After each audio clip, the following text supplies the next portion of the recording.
Time for a little bit of FOIL review. Okay, let's get started by looking at some FOIL. We're going to start on some more intense factoring today. Let me fix my mic. A little bit of more intense factoring for us today, so I want to take a minute and review FOIL. I know you guys know FOIL, but let's just go over it a little bit. 5x, 2x, you take both of those, you multiply them, you get 10x squared. You do the same process for the first outside, the inside, and then the last part. And that is how you FOIL when you're multiplying two things together, like these two factors. Now, what factoring is just the opposite. So if you started here and wanted to go here, that's exactly what you would do.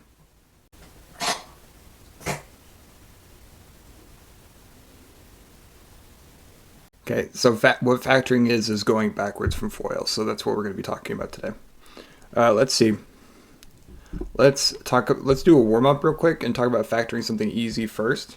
So the easiest case we're going to look at is when a is equal to 1. And when I say a, I'm talking about the coefficient in front of x squared. In this case, it's not written, but we know there is a 1 there as my coefficient. So that's what a is. And this is your easiest case scenario. Mostly because in order to get that x squared term, in order to get ax squared, we just have to make sure that whenever we FOIL out our two factors, we can get an x here and an x here. Okay, I know that when I multiply x times x, I will get the x squared term that I want. Now, as far as the other terms, we're going to have to do a little bit of thinking. Here's the way I like to think about it. I like to think that there's some number s and t that we need to add to these factors, but we don't know what that number is yet. And I kind of drew out what it looks like if you were to multiply it out. And what you see is, regardless of all the algebra that you're taking in right now, is that we need t and s to add together for this middle term, for the b term. So they need to add up to b. T plus s has to be b. Okay, and they have to multiply to c, because this is where c goes in my equation. If this was ax squared plus bx plus c. Okay, so they need to multiply out to give me c. So I also need s times t equals c. So I need to find two numbers, s and t, that add up to b and multiply together to give me c. In this case, b is 6, so they need to add up to 6, and c is 5, so they need to multiply together to give me 5, which is where your clues come from. 5, the only way to multiply two numbers to get 5 is to take 5 times 1, or 1 times 5. In this case, it does not matter. The good news is 5 plus 1 is 6 as well, so that means that our numbers s and t can be rewritten as 5, as a plus 5, and t can be rewritten as a plus 1. Now, which one's s and which one t, it doesn't really matter. So I know that this expression for my final answer can be factored as x plus 5 times x plus 1. Okay, how do you check this? You do the same thing backwards. So really you just FOIL it out, x squared plus x plus 5x plus 5. And you can see that this is the same thing as what we started with. So our answer matches our checking. So that is how we would do this in the easy case. So again, this is just a warm-up. So if you're trying to review a little bit of factoring, this is what we did in the week before last. So now we're going to move on to some level 1 problems that you'll see on Delta Math. So let's do that. Okay, notice the key difference here. A is equal to 3. Let's go ahead and say all these. B equals 10 and C equals 8. Okay. Since A is 3, that's going to make things a little bit more complicated. Now we cannot just use x times x in our factor, because whenever we FOIL it out, we're going to need these first two terms need to multiply out to 3x squared. Okay, the only way to get the number 3 is prime. The only way to get it is 3 times 1. So we could do 3x here, and technically a 1x here. I'll write the 1 really small so we remember it's there, but we don't need it that much. So 3x times x will give me 3x squared. So that's the first step. The next step is to realize that there's going to be two more terms that we don't know yet. Okay, those are going to come in later. And I know that the last term has to be c. So it has to be 8 at the very end. Okay, just like before, I'm going to imagine some number s and some number t that's going to make this work. Now, the way that I do this, a lot of people try the guess and check method. You could just plug numbers in until it works. But the way I do it, I kind of think that it adds a little bit more to that process. So let's just FOIL this out with s and t and see what happens. That's essentially it. We're just going to see what happens. Okay, so we did 3x times x, that's x squared, 3x squared. Now we do 3x times t, and I'm going to write this a special way. I'm going to write this as t times 3x. Okay. Then my next step is I'm going to take s times x. So I'll have s times x. And then we know that the last term is going to be s times t. So I know that s times t has to be equal to 8. Okay, now you're really thinking, okay, well, what numbers can I use? And the way to figure out what numbers you can use is, okay, well, how can I multiply two numbers together to get 8? Okay, so they need to multiply together to get 8. So while we're looking for possible s and t's, we have to look at all the numbers that multiply together to get 8. The easiest one I could think of is 8 times 1. And since s and t are two different numbers, technically you could do 1 times 8. And I can think of one more. You can take 2 times 4 or 4 times 2. So these are our options. We have 4 of them. We have to choose which ones work in our equation. And really, it kind of is guess and check, but at the same time, you have a little bit of help here. I know that this entire phrase has to add up to 10x. Okay, so we take 3 times t and we add that to s, and that has to be equal to 10. Okay, so figuring out which numbers go here actually makes this a little bit easier. So let's see, 3x squared plus, okay, now we have to choose our numbers, plus 8, so that these add up to 10. First thing I'm going to do is I'm going to try 8 and 1. Let's see, 8 and 1. If we take 8 times 3, that is 24, plus 1 is 25, which is not 10x. So we can't use 8 and 1, and I'll cross those off. 1 times 8, if we take 1 and 8, we have 3x plus 8x, which is 11x. Once again, did not work. And you don't have to just guess. A lot of these, you can look for clues. Like I already know if I take 8 times 3, that's going to be way too large. Let's try 2 times 4. 2 times 3x is 6x, and 4 times x is 4x. So here we have 6x plus 4x if we use 2 and 4. Okay, so it turns out that my entire equation is equal to 3x plus s, which is 4. In fact, let's write this down over here. We found that a good number for t is 2, good number for s is 4. Okay, so 3x plus s is 3x plus 4 times x plus t, which is x plus 2. Okay, and once again, you can check this using FOIL. 3x squared, this is just the check. 3x squared plus 6x plus 4x plus 8. Okay, and it worked, so this would be our final answer. Okay, a little bit more difficult, but essentially you can get a lot faster at this the more you do them, and you do not have to do all the work that I've shown here. However, I do recommend a piece of paper when you do the Delta Math assignment. Let's try another one. Okay, in this case, in order to get 2x squared, I already know the only way to get 2 by multiplying two numbers together is to take 2 times 1. So we'll have 2x times x as my first term. Okay, so that way it'll equal 2x squared. And once again, we're going to add some numbers s and t that we don't know yet in order to make this equation fit. Okay, if I continue to FOIL this out, I have 2x times x is 2x squared. 2x times t is plus t, plus t times 2x. plus s times x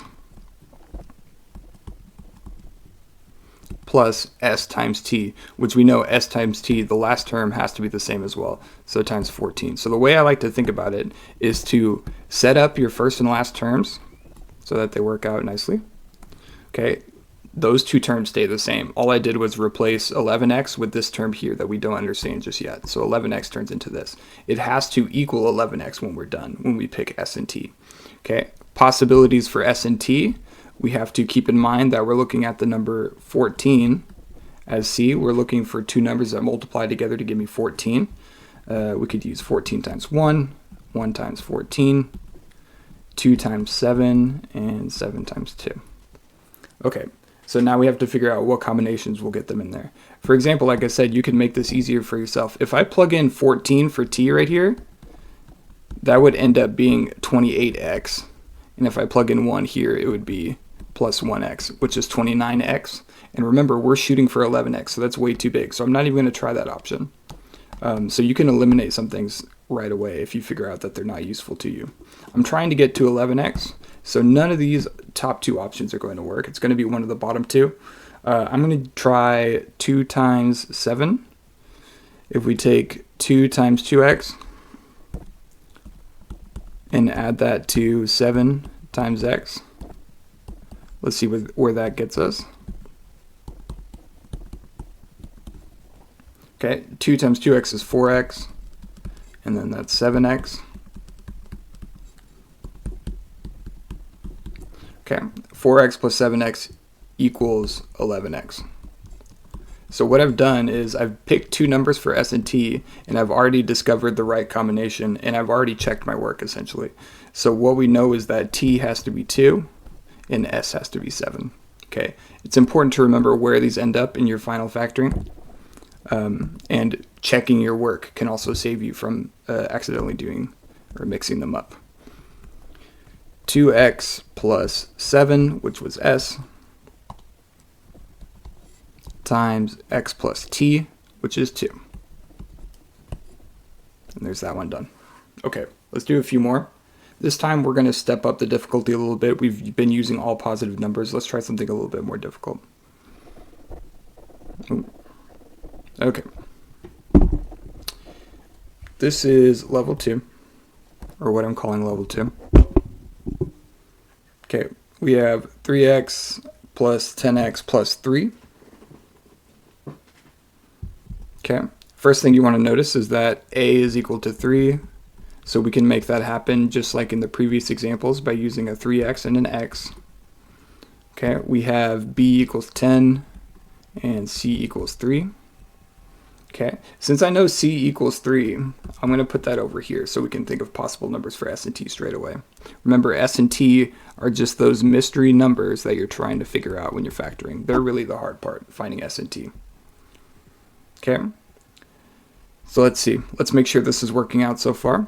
3x times x is 3x squared plus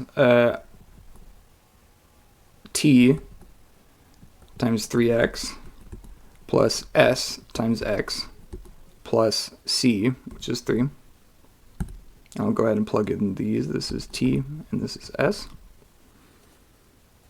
Okay, remember that my first and last terms stay the same. A and c stay the same. Okay, so now we have to find out two numbers. The good news is, since c is equal to 3, we only have two possibilities, 1 times 3 or 3 times 1. It's going to be one of these two. Honestly, it's not that difficult to guess and check this one, considering that you're only trying to use, it's one or the other. It has to be one or the other, so we have to check each one just to make sure. Now our goal is for this to add up to 10x. Okay, so we have to pick t and s appropriately. Now the first thing you'll notice is if I take t is equal to 3 and I take s is equal to 1,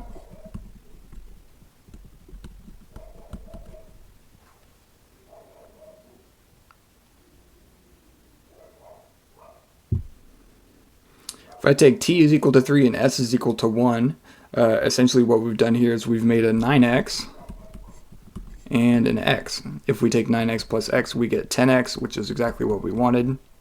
So we're going to go with t is equal to 3 and s is equal to 1. So our final factor is 3x plus 1 times x plus 3.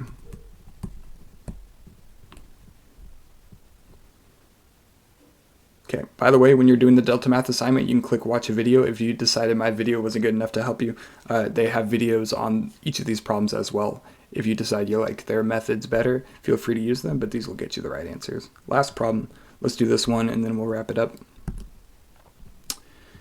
A is equal to 2. We'll take care of that. And then C is equal to -9. Let's record that over there. C equals -9. Here we have negative numbers, so this is kind of why it's level 2. Since A is equal to 2, I know that there has to be a 2x and an x in my factors, some mystery numbers s and t, and then we'll multiply this out and see where we're at. Remember, 2x squared plus something minus 9. Okay, notice that I included the minus sign when I included c here, and that my first term also remained the same. Okay, now what we have to do is FOIL out the rest to see how it lands. We have 2x times t, that's going to be t times 2x. And then we have s times x. And then we have to look at our possible numbers. Now, since it's -9, we know something about -9. I know that to multiply two numbers to get a negative number, it means that their signs have to be different. So one of them's got to be positive and one of them's got to be negative, for sure. But let's just talk about positive 9 for a second. You can take 3 times 3. You can take 1 times 9. And that's about it for 9. In this case, you could take 3 times -3 and -1 times 9, 9 times -1. There are a lot of options here. Let's go ahead and try out what we can. So let's see. All of our possibilities are 3 times -3, -1 times 9, and 9 times -1. Those are really the three options. And I guess you could also put that you could do -3 times 3, but that's essentially the same thing. Okay, so we have 4 options here. And we want to make sure that when we add up these two terms, we get 17x.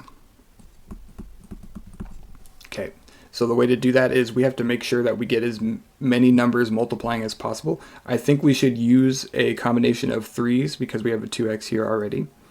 But let's see where we end up. Well, actually, okay, let's try -1 and 9. Okay, if we put -1 here and 9 here, we'll get -2x plus 9x. That'll be 7x. So that won't work because we want 17. Let's take 9 and -1. 9 times 2 is 18x. Minus 1x is 17x. So we want to use t equals 9 and s equals -1.